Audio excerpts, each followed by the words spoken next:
Thank you, Susie. Put up for Susie.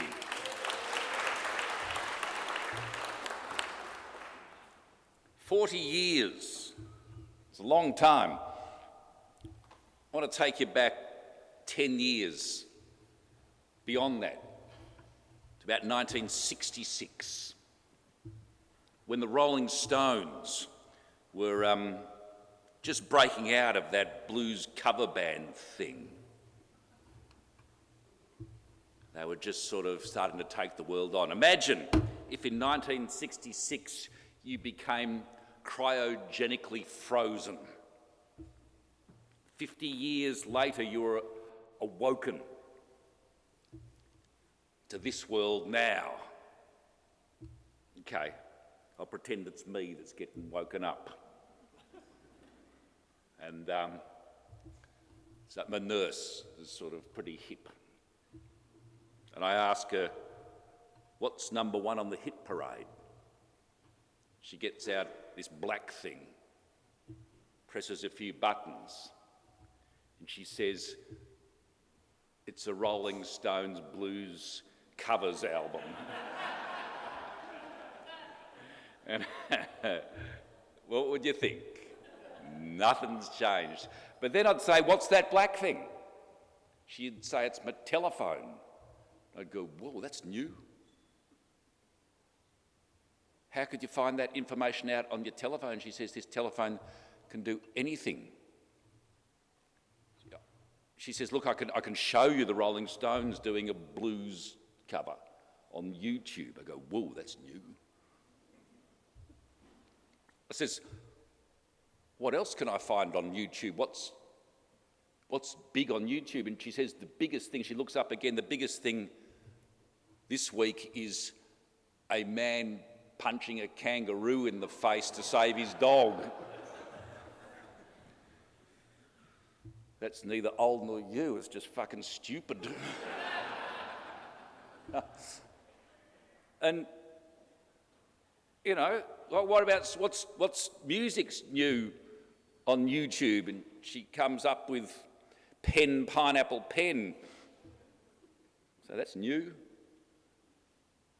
What else can you do with your phone? She says hipsters actually make music on their phones. I go, "What's a hipster?"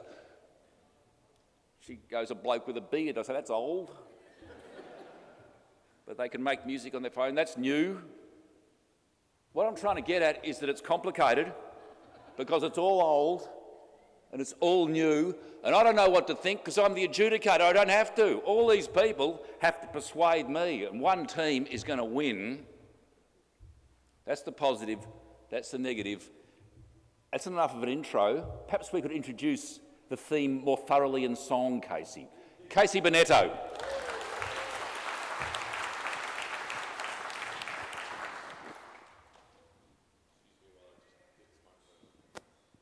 Two. Yeah.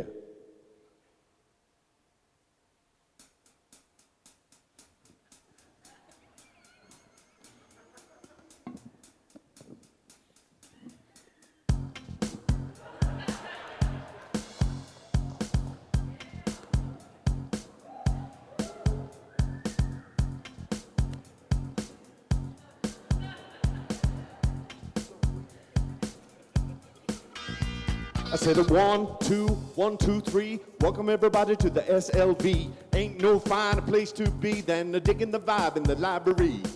7 o'clock, December 8. Right about time for a great debate. Now the library stage is set. It's time to work on my alphabet. I say A, B, C. Gotta bow down to the JVG. Pitting McCarthy, Sparrow, and me against Bigsy, Hickey, Pauly P. Mr. Adjudicator, love me now and I'll pay you later. Be as forgiving as you can as we wrestle with the question, what's new, man? What's new, man? I said, what's new, man? What's new, man? I say 4, 5, 6, what's Bigsy got in his bag of tricks? I've heard him get his kicks coming down on the collar like a ton of bricks. What you planning, Geraldine? Start a fire, pour gasoline? Why you got to be so mean? Oh, JVG, you got to intervene. Oh no, Pauly P, live wire electricity. Don't you bring that shit to me, or I guarantee there's gonna be debris. Over here, Elizabeth, smart and generous like Jeff. A caravan of the Triple R clan, all thinking through the question, what's new, man? What's new, man? What's new, man? Gotta understand what's new, man. Mark Gillespie if we can.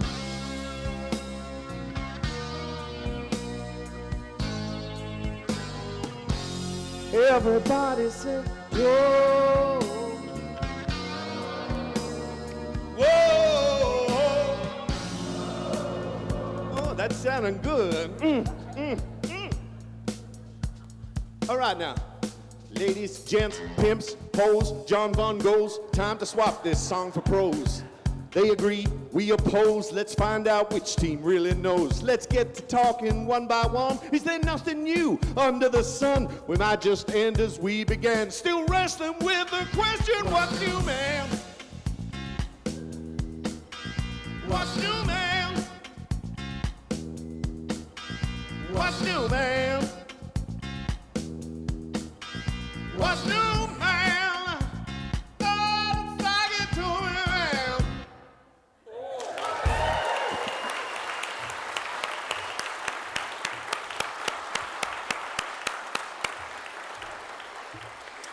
A fine bipartisan effort, Casey, and nice sampling of only human Mark Gillespie. Absolutely. Very well done. Now, okay, everyone's going to have 7 minutes. I've got a bell and it's going to ring after 7 minutes. The first speaker for the Affirmative, he's not backward in coming forward with his opinions. He did tell me once when he was thinking of a name for his radio show, he was going to call it Phone and the Barbarian. Oh, that was very good. Please, Tony, the only left-wing shock jock in the country. Don't hold back, will you? Don't hold back. Tony Biggs.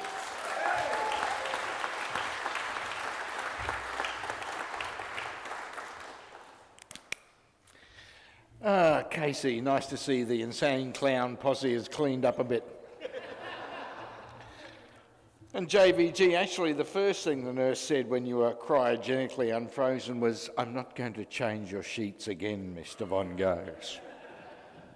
So, Counterfeit culture. Is that a bootleg reggae album? Come on, man, 2 sevens clash? Take it from a crazy bald head. Actually, the very idea of counterfeit culture, as with everything else in this post-truth world, can be explained by professional wrestling. But as most of you jabronis consider pro wrestling to be lowbrow, if not culturally repugnant, I'll try another tack, one more suited to your refined sensibilities. Officially unqualified, as I am to be speaking in this place, I stand before you simply as a consumer, reflector, and often repudiator of that petri dish of humanity that generates our culture. But just as scientists observe and manipulate those petri dishes, so culture, those customs imposed or begrudgingly tolerated by those in power, which over time become traditions and values. Consequently, for most of recorded history, the culture club, or the Church of the Poisoned Mind, has been the exclusive domain of the dead white male. Many of you will be relieved to know that that domain is one I will be logging on to soon. So even as Western cultural change sped up with the advent of mass media, it was still mediated by the Dead Blokes Society. Rest in peace, Robin Williams. Arseholes do vex me. That line's actually a perfect example of which I speak. Robin Williams doing an impression of Jack Nicholson doing William Shakespeare. But it still makes me laugh in the same way that any version of Romeo and Juliet makes me want to puke. While the rise of mass media did bring about the end of the culture of feudalist politics and religion, physical violence was still needed to force these changes. Because if customs need time to become traditions or culture, the faster any cultural change is assimilated by the mob, the harder the inherently conservative man will try to impede them. Remember, it's never the majority that instigates cultural change.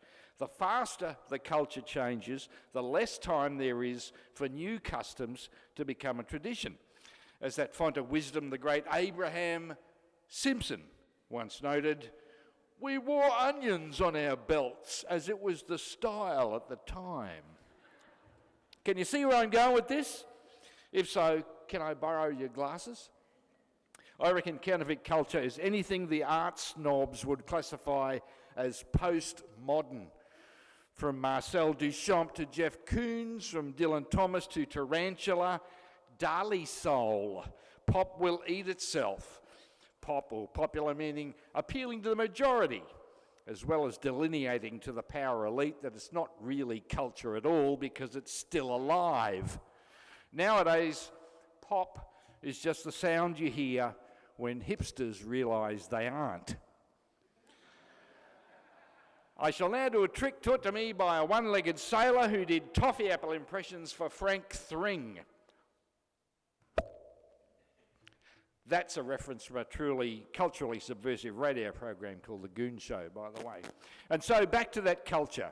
As David Attenborough would put it, as the plants become nutrition, nutrition becomes waste, waste becomes soil, soil brings forth plants. But to quote Dean and Jean Ween, don't shit where you eat, my friends. That is, I believe, where our culture is now. The pipes may have changed, the monitoring may be audibly and visually high def, but it's the same shit in a quicker turnaround. In agricultural terms, there's less nourishment in the cycle each time. As Homer Simpson said to the rice cake, hello, hello, taste. In cultural terms, it means there's less substance. Thin gruel indeed. Here's Steel Panther. More, please, sir? The good point about cultural change in the last century is the emergence of the rest of humanity into the dead white blokes domain.